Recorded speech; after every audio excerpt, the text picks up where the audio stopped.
TRS సర్కారు తీసుకువచ్చిన ధరణి స్థానంలో భూమాత పోర్టల్ కోసం కాంగ్రెస్ ప్రభుత్వం చర్యలు చేపట్టింది. ధరణి వ్యవస్థలో ఎదురవుతున్న సమస్యలపై సర్వే చేయించిన తెలంగాణ సర్కార్ వాటికి చెక్ పెట్టాలని ప్లాన్ చేస్తోంది.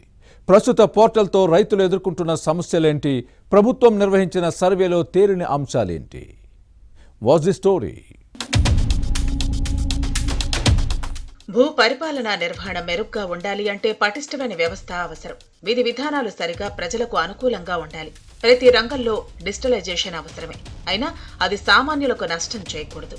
ముఖ్యంగా అన్నదాతలకు అన్యాయం జరగకుండా అత్యంత మెరుగైన విధానం తీసుకురావాలనుకోవడంలో తప్పులేదు. కానీ భూ పరిపాలన రికార్డుల నిర్వహణ కోసం బీఆర్ఎస్ ప్రభుత్వం అమల్లోకి తెచ్చిన ధరణి పోర్టల్ మాత్రం అందుకు భిన్నంగా ఉందన్న విమర్శలు వెల్లువెత్తాయి. దీంతో దాదాపు 25 లక్షల మంది నష్టపోయారని చెబుతారు. ధరణి పోర్టల్లోని లోపాలకు ఇది నిదర్శనంగా నిలుస్తోంది. వారందరినీ ఆఫీసుల చుట్టూ తిరిగేలా చేసిందన్న అపవాదును మూట కట్టుకుంది. ప్రతిపక్షంలో ఉన్నప్పుడు ధరణి రద్దు చేస్తామని కాంగ్రెస్ ప్రకటించింది. అధికారంలోకి వచ్చిన తర్వాత కాంగ్రెస్ ప్రభుత్వం ధరణిపై ఫోకస్ పెట్టింది. ప్రజలు ఎదుర్కొంటున్న ఇబ్బందులపై ఇంటెలిజెన్స్ వర్గాలతో సర్వే చేయించింది. నివేదిక ప్రభుత్వం దగ్గర ఉన్నట్టు సమాచారం. ధరణి కారణంగా భూమిపై హక్కులను కోల్పోయిన వారికి మాత్రమే ఆ బాధ ఏంటో తెలుస్తుంది. ఏళ్ల తరబడి కార్యాలయాల చుట్టూ తిరుగుతున్న వారికి మాత్రమే పోర్టల్ కష్టనష్టాలు బోధపడతాయి. నిఘా వర్గాలు గ్రామాల్లోకి వెళ్లి రైతుల నుంచి ఫీడ్బ్యాక్ తీసుకుని రూపొందించిన నివేదికలో విస్తుపోయే నిజాలు వెలుగు చూశాయని సమాచారం. ధరణిలో యథేచ్ఛగా ఆర్ఎస్ఆర్ విస్తీర్ణం పెంచుకునే అవకాశం ఇచ్చినట్లు ఇంటెలిజెన్స్ సర్వేలో తేలింది. గతంలో అలా పెంచాలి అంటే ముందు సంబంధిత సర్వే నెంబర్ వివరాలు తీసేవారు. అసలు సేత్వార్ సరిచూసేవారు.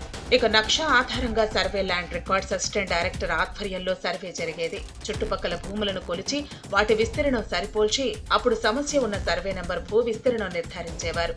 సీసీఎల్ఏ కేంద్ర కార్యాలయం అనుమతితో జిల్లా కలెక్టర్ సప్లిమెంటరీ సేత్వార్ ఉత్తర్వులు జారీ చేస్తారు. అప్పుడు మాత్రమే రికార్డు సవరించాలి. కానీ ధరణిలో ఆర్ఎస్ఆర్ నేరుగా పెంచడంతో రెవెన్యూ గ్రామం, మండలం, డివిజన్, జిల్లా, చివరగా రాష్ట్రం విస్తీర్ణం కూడా రికార్డుల్లో యథేచ్ఛగా పెరిగింది. దీంతో భౌతిక విస్తీర్ణానికి, రికార్డు విస్తీర్ణానికి తేడా వచ్చింది. మరోవైపు ఆటోమేటిక్ నాలా కన్వర్షన్ చేసే అవకాశం ఉండటంతో ఎఫ్టీఎల్ బఫర్ జోన్ పరిధిలో కూడా భూ వినియోగ మార్పిడి జరిగింది. అక్రమ నిర్మాణాలతో యథేచ్ఛగా రియల్ ఎస్టేట్ వ్యాపారానికి తెరలేసింది. పట్టా భూముల పక్కనే ఉన్న ప్రభుత్వ భూములు, జలవనరులు కబ్జాకు గురవుతున్నాయి. నాలా కన్వర్షన్ జరిగిన వ్యవసాయేతర భూములకు సైతం గతంలో పట్టాదారు పాస్ పుస్తకాలు ఇవ్వడంతో సుమారు 25,000 కోట్ల రైతు బంధు సాయం అందింది. ఇక రికార్డు ప్రకారం భూమి ఎవరి పేరుతో ఉంటే వారే భూమి యజమాని అవుతున్నారు. తప్పులను సరిదిద్దడానికి 1,00,000 సమస్యలు సివిల్ కోర్టుల్లో డిగ్రీలు వేసి పరిష్కరించుకోవాలి. అయితే తప్పుగా పట్టా పొందిన వ్యక్తి సంతకం పెట్టడం లేదు, రిజిస్ట్రేషన్ చేయటం లేదు. కానీ రైతు బంధు మాత్రం పొందుతున్నారు. దీంతో అసలు రైతులు నష్టపోతున్నారు.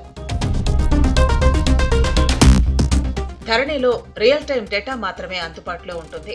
రిజిస్ట్రేషన్ జరిగిన వెంటనే పట్టాదారు వివరాలు మారటం లేదు. దీంతో భూమి వివాదాల కేసులు ఎక్కువవుతున్నాయి. ధరణి వచ్చాక ఎక్కడా పహాణి అందుబాటులో లేని పరిస్థితి.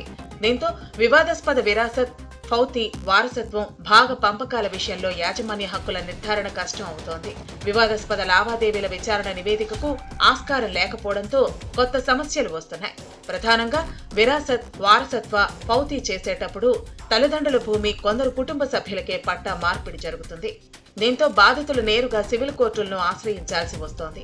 గతంలో రెవెన్యూ కోర్టులు, అప్పీలు వ్యవస్థ ఉండేది. కానీ ధరణి వచ్చిన తర్వాత దీనిని ఎత్తేశారు. దీంతో తప్పును సరిదిద్ది యాజమాన్య హక్కులు నిర్ధారించడానికి సివిల్ కోర్టుని ఆశ్రయించాల్సి వస్తోంది. ఇది వ్యయభారంగా మారింది. ఇంకా చాలా సమస్యలు ఇంటెలిజెన్స్ దృష్టికి వచ్చాయి. భూముల స్వభావం తప్పుగా నమోదైతే వాటిని సరిదిద్దడం కష్టం అవుతోంది. పొరపాటున నిషేధిత జాబితాలో పడితే తొలగించడం ధరణిలో ఇబ్బందిగా మారింది. పాస్బుక్ ఇచ్చిన తర్వాత కూడా ఆధార్, ఫోటో, ఖాతా వివరాలు ఆన్లైన్లో మారిపోతున్నాయి. వాటిని సవరించడానికి అవకాశమే లేదు. ఒకే సర్వే నెంబర్తో డబుల్ ఎంట్రీ జరిగితే వాటిని తొలగించడానికి ధరణిలో అవకాశం లేదు. సాదా బైనామా లావాదేవీల క్రమబద్ధీకరణకు ఆప్షన్ లేదు. అవన్నీ నిషేధిత జాబితాలో చేరాయి. నోషనల్ ఖాతాలను తొలగించడం సమస్యగా మారింది. తహసీల్దార్ ఆఫీసుల్లో ధరణి లావాదేవీల ఆధారాలు లేవు. ప్రతి సర్వే నంబర్ సరిచేసి జమాబందీ చేసే వెసులుబాటు లేకుండా పోయింది. ఒకే సర్వే నెంబర్లో ఒకే పట్టాదారికి 1 కంటే ఎక్కువ సబ్ డివిజన్లు కలిగి ఉంటే వాటిని మెర్జింగ్ చేసి సబ్ డివిజన్ నెంబర్లు తగ్గించే వెసులుబాటు లేదు. ధరణి లావాదేవీల స్కాన్డ్ కాపీలు ఎక్కడి నుంచైనా పొందే అవకాశం అందుబాటులోకి రాలేదు. ధరణిలో ఈసీ పొందే వెసులుబాటు కూడా లేదు. దీంతో ధరణి స్థానంలో భూమాత పోర్టల్ను తెచ్చే ఆలోచన చేస్తోంది కాంగ్రెస్ ప్రభుత్వం. ఏం జరుగుతుందో చూడాలి.